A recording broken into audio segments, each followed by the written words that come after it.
As the home to the Daily Collegian for the past 30 years, the James Building has long been one of downtown State College's most storied landmarks, but it won't be for much longer.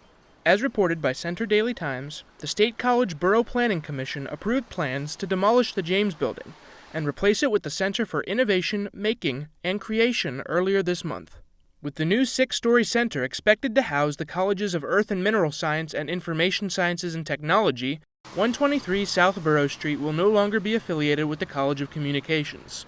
Karen Mosley Bryan, the facilities manager for the College of Com, spoke on what the demolition of the James Building means for the college. With the demolition of James Building looming, the college needed to move out the residents that were still there. We will not have an affiliation with James Building. We won't have any space in there, no offices, nothing. Former residents of the James Building, such as the Daily Collegian, will find a new home in the Donald P. Belisario Media Center, in addition to the Willard Building, expected to be completed by December 2020. For the time being, the Daily Collegian has taken temporary residence at the first floor of Midtown Square. Jacob Farriott, the assistant sports editor for the Collegian, remarked on how life outside the James Building has affected the newspaper. So, not a lot has changed. James Building was an important part of the Collegian's identity in the sense that, that's where the generations before us worked, but, in terms of the quality of work, in terms of the ability to do our jobs, that's not going to change regardless of where we're working. Though the James Building will soon be gone, the student-run newspaper that called it home for the past 3 decades will continue on without it. From State College, this is DJ Bauer, reporting. Dress for success, an age-old adage uttered by businessmen and grandfathers alike. But for Penn State's professional attire closet, dress for success is more than a phrase. It's a mission. Inside the doors of the Bank of America Career Services building lies the professional attire closet, a hub of ties, skirts, dress shirts, slacks, and all other sorts of business attire. It's a goldmine for students that need a formal look for an interview, but don't have the funds to purchase an outfit themselves. That's because the Professional Attire Closet is completely free for Penn State students. We talked with Career Services Program Director Matt Stein, who spoke on what the Professional Attire Closet is all about. So the Professional Attire Closet is an opportunity for students in need to come in and get a professional outfit. So oftentimes students come in prior to career fairs and they'll get an outfit so that they represent themselves well. They'll get an outfit for other professional events like interviews. Unfortunately for many students, they don't have access to clothing, whether it's a geographical issue or a financial fiscal issue. And so this is an opportunity for them to get an outfit free of charge. Running a single-room pick-and-go clothing service is no easy task, especially when hundreds of students utilize it every semester. Fortunately for Stein, he's not alone. The Professional Attire Closet has partnered with Balford Cleaners, a local service that dry cleans every available suit. The closet also works with Kohl's, as the retail giant donates unused and lightly worn clothing every year. But Kohl's is not the only service that donates to the closet. Students can lend a helping hand as well.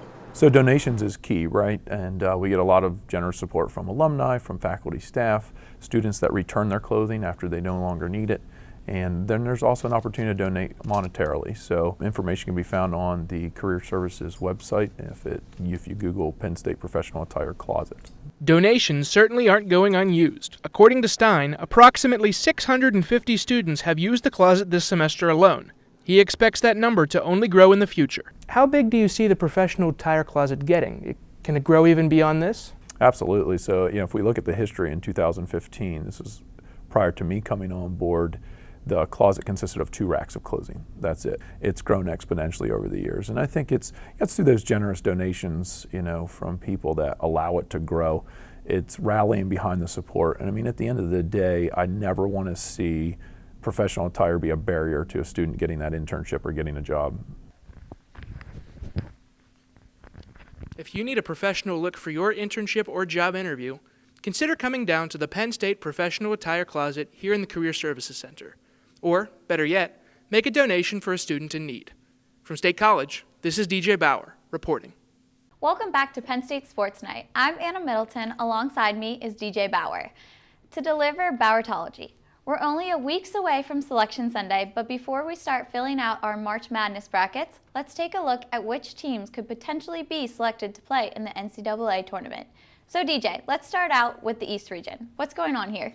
All right, so the number one overall team in the country right now is Duke. This really shouldn't surprise anybody. They've been playing lights-out basketball all season long, and they've proven it with wins against the likes of Louisville, Texas Tech, Kentucky, and Virginia twice.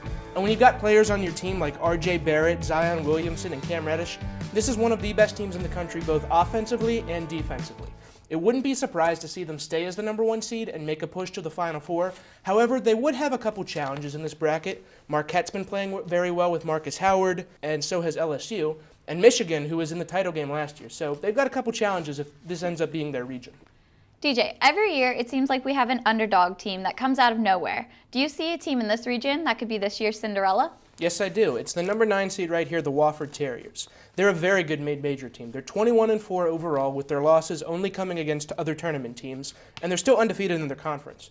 They're led by senior Fletcher McGee, who's averaging 20 points a game and shooting .430 from the field.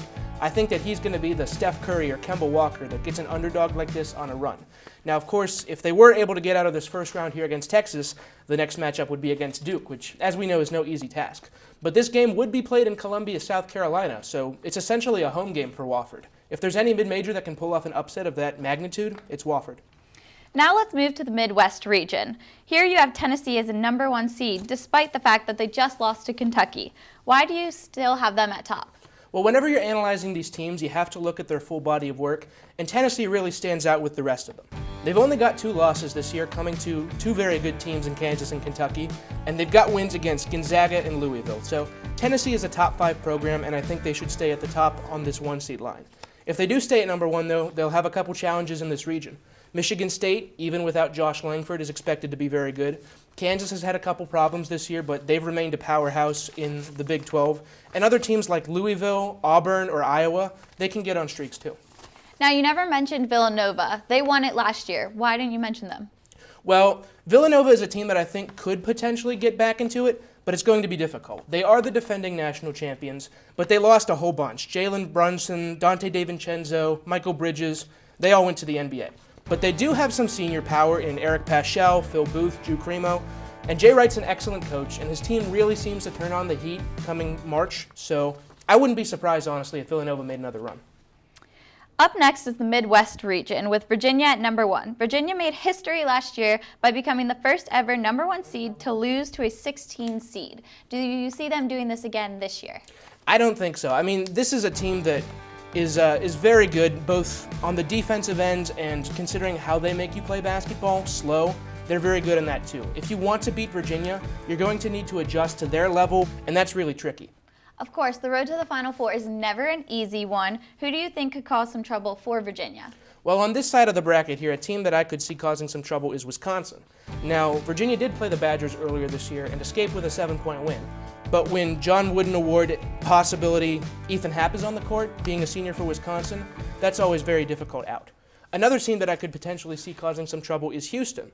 They've only got 1 loss all year, and they've played against some very good teams like LSU, so I wouldn't be surprised if the Cougars cause some trouble.